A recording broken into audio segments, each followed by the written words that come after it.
2001 urtean Jon Pertikak Kukbiltxorekin berba egin ostean, eta Nati Ortizaraterekin berba egin ostean bebai, erraldoiak sortzea erabaki eban.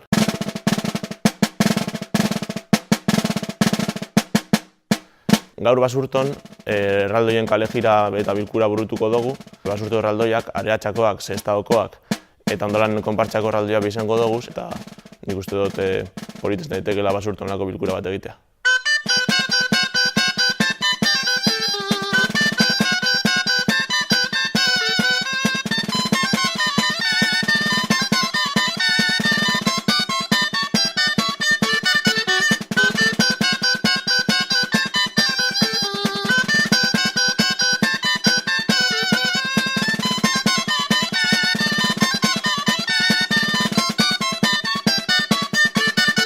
Erraldoiak orokorrean egiten da bena, hasieran kaleriz kale joateko pasakaieza izaten da, eta gero, plazaren arabera, erraldoi guztiak egiten dabe bals bat.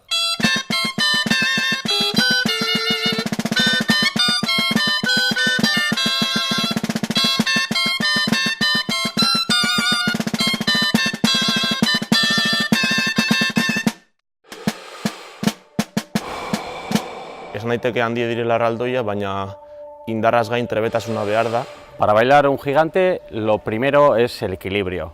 Si consigues el equilibrio, el gigante se baila muy bien. Si el gigante está equilibrado, también, claro. Y a partir de ahí es coger los ritmos de los diferentes bailes.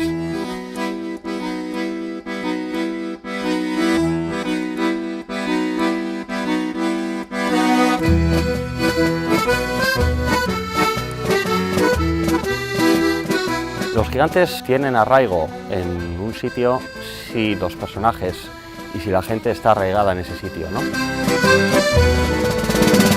Una forma de expresar la cultura popular, la cultura histórica de un pueblo es a través de sus gigantes también.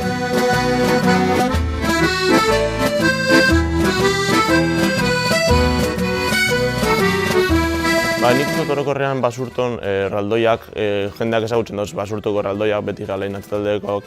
Jendean nik uste dut erraldoiak hasiera baten, ez dakik oso ondo zer dian, baina godantxan ikusten dauzenean eta bestea guztia biten jako, ze horako esanke umei batez be.